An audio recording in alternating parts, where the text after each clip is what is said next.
अश्वनी चौबे के एक बयान से सियासत गर्मा गई है। अश्वनी चौबे के बयान से आखिर निशाने पर कौन है, नीतीश कुमार या सम्राट चौधरी? नमस्कार, प्रणाम, बिहार तक देख रहे हैं आप। मैं हूं आपके साथ इंद्र। एक ही बयान में अश्वनी चौबे ने नीतीश कुमार की अगुवाई की बात पर भी सवाल खड़े कर दिए और साथ ही सम्राट चौधरी को भी निशाने पर ले लिया। पहले आपको बयान सुनाते हैं।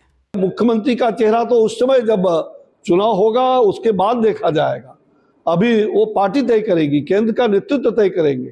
पहले या बाद में क्या होगा वो केंद्र नेतृत्व तय करेगा।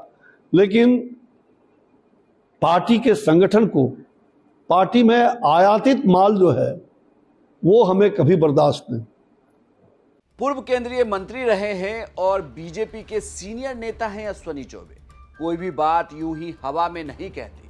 तो क्या ये माना जाए कि अश्वनी चौबे जो अपने मन की बात कर रहे हैं उनमें बीजेपी के लिए अब दुविधा जरूर है, क्योंकि बीजेपी की तरफ से ये बार बार कहा जा रहा है कि नीतीश कुमार की अगुवाई में ही 2025 का विधानसभा चुनाव लड़ा जाएगा। दिल्ली से खुद प्रधानमंत्री मोदी ने नीतीश कुमार को जब धन्यवाद दिया था तो ये बात कही थी कि उनके बिना बिहार में ये परिणाम नहीं आता।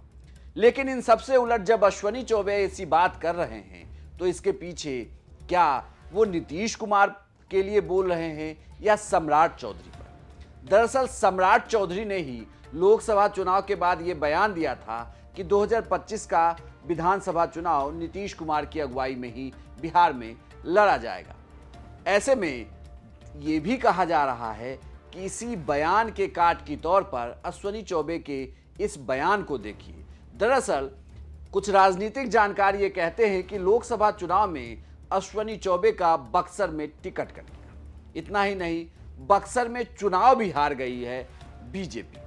अब अश्वनी चौबे के निशाने पर सम्राट चौधरी आ गए। तभी अश्वनी चौबे ने अपने बयान में आयातित नेताओं को लेकर भी सवाल उठाया। इस पर सवाल उठता है कि ये आयातित नेता कौन है। आपको बता दें कि सम्राट चौधरी आरजेडी से बीजेपी में आए हैं। वो आरजेडी की सरकार, यानी कि जब राबड़ी देवी की सरकार थी उसमें वो मंत्री रह चुके हैं। बीजेपी में फिलहाल वो प्रदेश अध्यक्ष हैं, साथ ही डिप्टी सीएम भी हैं बिहार सरकार में। लेकिन ये कहा जा रहा है कि जब चुनाव में टिकट बंटवारे की बात हो रही थी और उम्मीदवारों के नाम का ऐलान होना था, उसमें प्रदेश अध्यक्ष की तरफ से भी एक लिस्ट सौंपी जाती है।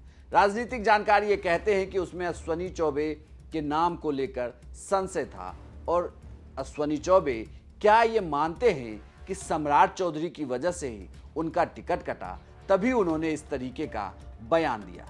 तो क्या ये माना जाए कि अश्वनी चौबे दरअसल सिर्फ नीतीश कुमार पर ही नहीं बल्कि वो सम्राट चौधरी के कंधे पर बंदूक रखकर नीतीश कुमार को पर निशाना साध रहे हैं? इसे आप ऐसे समझिए कि अश्वनी चौबे जो कह रहे हैं वो मामूली बात नहीं बल्कि बिहार की राजनीति में आने वाले दिनों में आपको आगे दिख सकता है। क्योंकि सम्राट चौधरी को लेकर जिस तरीके की जवाबदेही उन्हें दी गई, जिस तरीके से लोकसभा चुनाव में परिणाम आए हैं, ऐसे में उनकी लीडरशिप पर सवाल उठने लगा है। तो क्या बिहार में बीजेपी भी कोई बड़ा फैसला करेगी या कुशवाहा पॉलिटिक्स के आगे सम्राट चौधरी उनके लिए बड़ी मजबूरी होंगी? खैर, इन सबसे इतर अश्वनी चौबे के बयान से सियासी भूचाल जरूर मचा हुआ है। आपको यह जानकारी कैसी लगी हमें कमेंट बॉक्स में लिखकर जरूर बताइएगा और बिहार की तमाम खबरों के लिए देखते रहिए सिर्फ बिहार तक।